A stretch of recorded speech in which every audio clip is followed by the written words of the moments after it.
दोस्तों, जाट मूवी को लेकर इस समय पूरे देश में जबरदस्त ट्रेंड चल रहा है। चाहे हनुमान बेनीवाल हो, समाज सेवी विजय पूनिया हो, रेवंत राम डांगा हो, गोविंद सिंह डोटासरा हो, सतीश पूनिया, ज्योति मृधा हो, हरीश चौधरी हो या अन्य कोई बड़ा नेता हो या आम जाट युवा हो, ये सब मूवी आने के बाद बेहद खुश हैं और गर्व महसूस कर रहे हैं, क्योंकि इस मूवी में बॉलीवुड एक्टर सनी देओल ने जबरदस्त एक्टिंग की है, जिसका हर कोई दीवाना हो रहा है। इस मूवी में पहले वो आम आदमी बनकर रहते हैं, लेकिन बाद में एक फौजी बनकर देश की रक्षा भी करते हैं।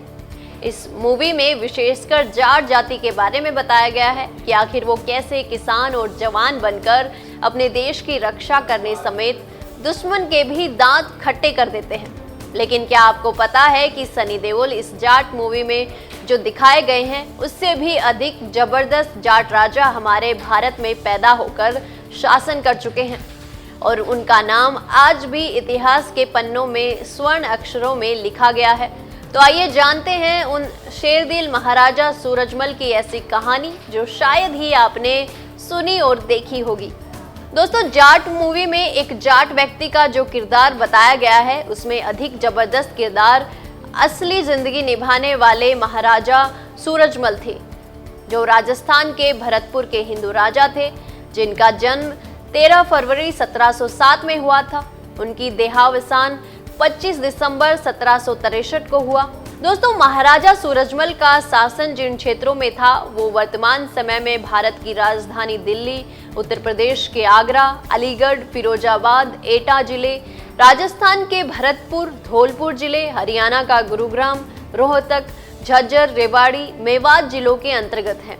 दोस्तों, राजा सूरजमल में वीरता, धीरता, गंभीरता, उदारता, सतर्कता, दूरदर्शिता, सूझबूझ, चातुर्यता का सुखद संगम सुशोभित था। मेल मिलाप और सह अस्तित्व तथा समावेशी सोच को आत्मसात करने वाली भारतीयता के वे सच्चे प्रतीक थे। राजा सूरजमल के समकालीन एक इतिहासकार ने उन्हें जाटों का प्लेटो कहा है। इस तरह एक आधुनिक इतिहासकार ने उनकी स्पष्ट दृष्टि और बुद्धिमत्ता को देखते हुए उनकी तुलना ओडिसस से की है, क्योंकि महाराजा सूरजमल के नेतृत्व में जाटों ने आगरा नगर की रक्षा करने वाली मुगल सेना पर अधिकार कर लिया था। दोस्तों, इतिहास के अनुसार महाराजा सूरजमल राजनीतिक कुशल, दूरदर्शी, सुंदर, सुडौल और स्वस्थ व्यक्ति थे, जिनकी जयपुर के महाराजा जयसिंह से भी गहरी दोस्ती थी। जयपुर के राजघराने के राज तिलक को लेकर उनके असीम शक्ति वाले मराठों तक से तकरार हो गई थी, लेकिन मामला बाद में महारानी किशोरी ने सिंधियों की मदद से मराठाओं और सूरजमल में संधि करवाकर सुलझा दिया।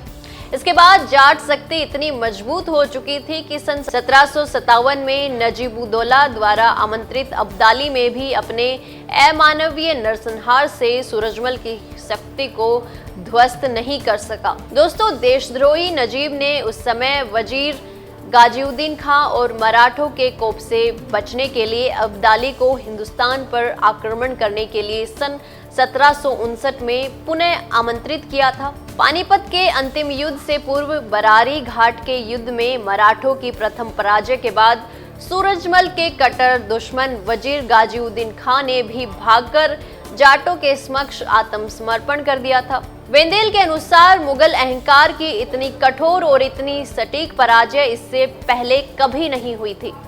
वस्तुतः मुगल सत्ता का गर्वीला और भयावह दैत्य धराशाही हो चुका था, जिसके अवशेषों पर महाराजा सूरजमल के नेतृत्व में विलास और आडंबर से दूर कर्मण्य, शौर्यपरायण, निर्बल की सहायक, शरणागत की रक्षा, प्रजावत्सल, हिंदू अखंडता की प्रतीक, राष्ट्रवादी जाट सत्ता की स्थापना हुई। दोस्तों, महाराजा सूरजमल इतने उदार व्यक्ति माने गए, इसका उदाहरण तब देखने को मिला जब 14 जनवरी 1761 में पानीपत की तीसरी लड़ाई मराठों और अहमद शाह अब्दाली के बीच हुई थी। इस युद्ध में मराठों के 1 लाख सैनिकों में से आधे से ज्यादा मारे गए, जिसके बाद मराठों के पास न तो पूरा राशन था और न ही इस इलाके का उन्हें भेद था। कई दिन के भूखे सैनिक क्या युद्ध करते। वापस लौटती मराठा सेना को महाराजा सूरजमल ने 6 महीनों तक भरतपुर में रखा, उनका इलाज कराया, भोजन और कपड़े का इंतजाम किया। इस दौरान महारानी किशोरी ने भी जनता से अपील करके अनाज आदि इकट्ठा किया। बताया जाता है कि उस समय महाराजा सूरजमल ने मराठों की सेवा में 20 लाख रुपए खर्च किए थे। इतना ही नहीं बल्कि जाते समय हर व्यक्ति को 1 रुपया, 1 सेर अनाज और कुछ कपड़े आदि भी दिए ताकि रास्ते का खर्च निकाल सके। दोस्तों, मराठों के पतन के बाद महाराजा सूरजमल से गाजियाबाद, रोहतक, झज्जर के इलाके भी जीत लिए थे और 1763 में फर्रुखनगर पर भी कब्जा कर लिया। हालांकि 25 दिसंबर 1763 को युद्ध में नवाब नजीबुद्दौला ने धोखे से महाराजा सूरजमल की हत्या कर दी और इस तरह ये शेरदिल महान जाट राजा वीरगति को प्राप्त हो गया। बताया जाता है कि महाराज सूरजमल की मृत्यु के समय उनके पास किलों पर तैनात सैनिकों के अलावा उनके पास 25,000 पैदल सेना और 15,000 घुड़सवारों की विशाल सेना थी। तो दोस्तों, ये थी महान जाट राजा सूरजमल की ऐसी ऐतिहासिक कहानी जो शायद ही आपने सुनी हो। जानकारी अच्छी लगी तो वीडियो को लाइक व शेयर करें और चैनल को सब्सक्राइब कर लें। धन्यवाद। ऐसे ही और वीडियोस देखने के लिए सब्सक्राइब करें मॉर्निंग न्यूज इंडिया को और जुड़े रहिए हमारे साथ।